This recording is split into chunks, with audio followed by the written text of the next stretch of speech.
La bergère et le ramoneur, conte de Hans Christian Andersen.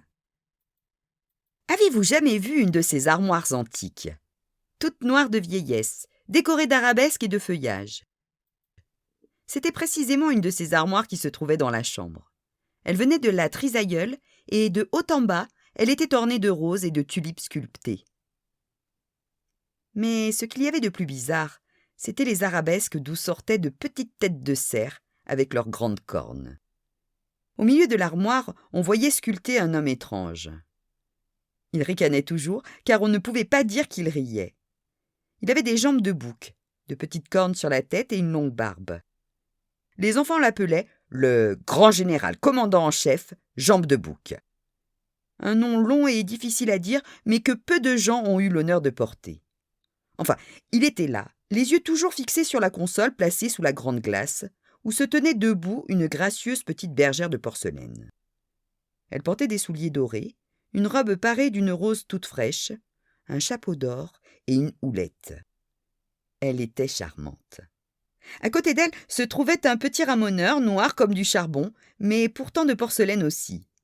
Il était aussi gentil, aussi propre que vous et moi, car ce n'était en réalité qu'une statue de ramoneur. Le fabricant de porcelaine aurait tout aussi bien pu faire de lui un prince. Cela lui était bien égal. Il tenait gracieusement son échelle sous son bras, et sa figure était rose et blanche comme celle d'une petite fille. Ce qui était plutôt un défaut, car on aurait pu y mettre un peu de noir. Il touchait presque la bergère. On les avait mis là ensemble et ils s'étaient fiancés. Aussi, l'un convenait très bien à l'autre. C'étaient des jeunes gens faits de la même porcelaine, tous deux également faibles et fragiles. Non loin d'eux se trouvait une autre figure 3 fois plus grande, un vieux Chinois qui savait hocher la tête. Lui aussi était en porcelaine. Et il prétendait être le grand-père de la petite bergère, mais il n'avait jamais pu le prouver. Il soutenait qu'il avait tout pouvoir sur elle, et c'est pourquoi il avait répondu par un aimable hochement de tête au grand général commandant en chef Jambes de Bouc, qui avait demandé la main de la petite bergère. « Quel mari tu auras là !» dit le vieux Chinois. « Quel mari ! Je crois bien qu'il est en acajou.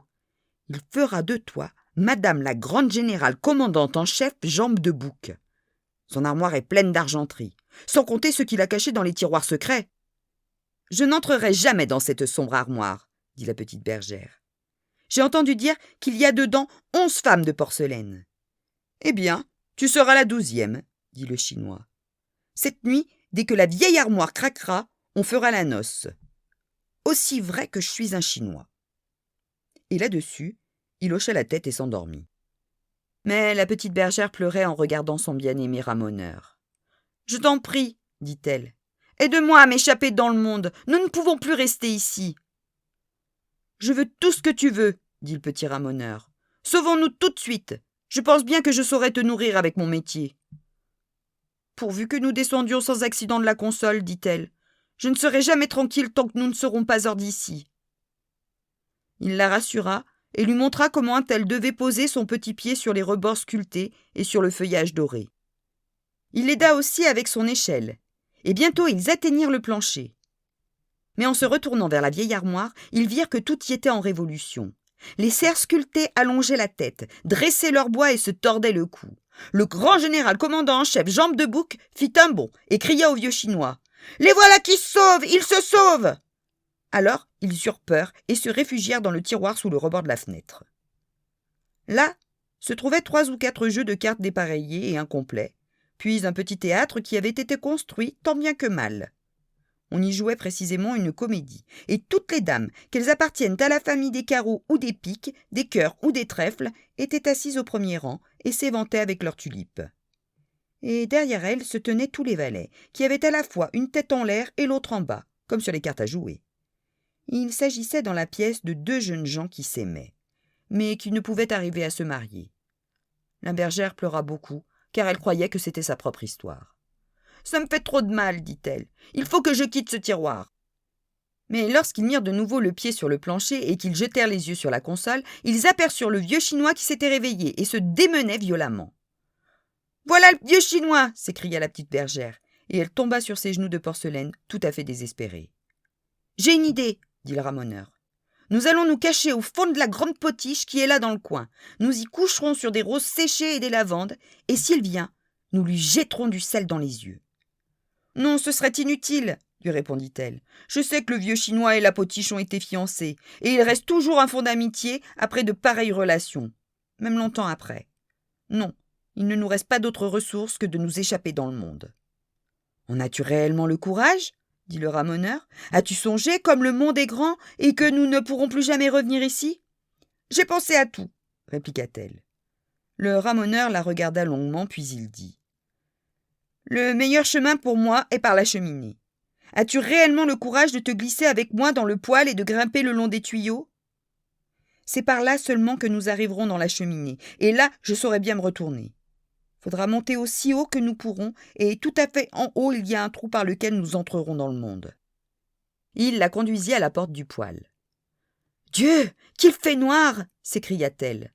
Cependant elle l'y suivit, et de là dans les tuyaux où il faisait une nuit noire comme la suie. « Nous voilà maintenant dans la cheminée, » dit-il. « Regarde là-haut la magnifique étoile qui brille. » Il y avait en effet au ciel une étoile qui semblait par son éclat leur montrer le chemin. Il grimpait toujours.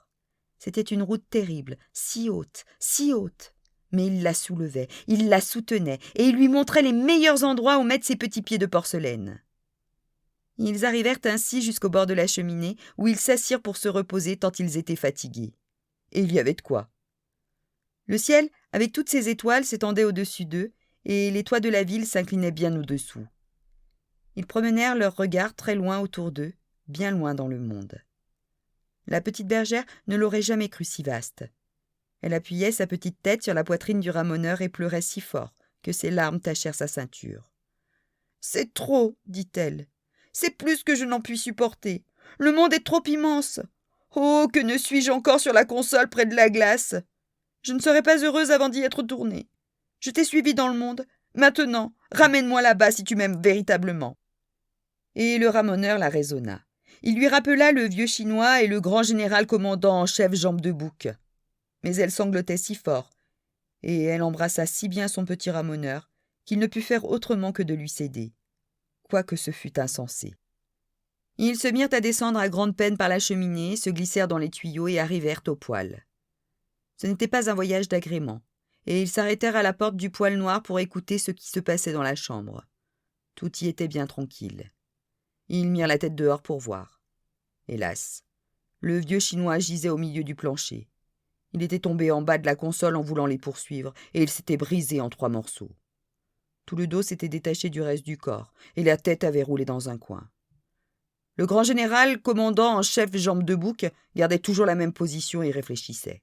« C'est terrible, dit la petite bergère. Le vieux grand-père s'est brisé, et c'est nous qui en sommes la cause. Oh, je ne survivrai jamais à ce malheur. » Et elle tordait ses petites mains. « On pourra encore le recoller, dit le ramoneur. « Oui, on pourra le recoller. Allons, ne te désole pas. Si on lui recolle le dos et qu'on lui met une bonne attache à la nuque, il sera aussi solide que s'il était tout neuf, et pourra encore nous dire une foule de choses désagréables. Tu crois ?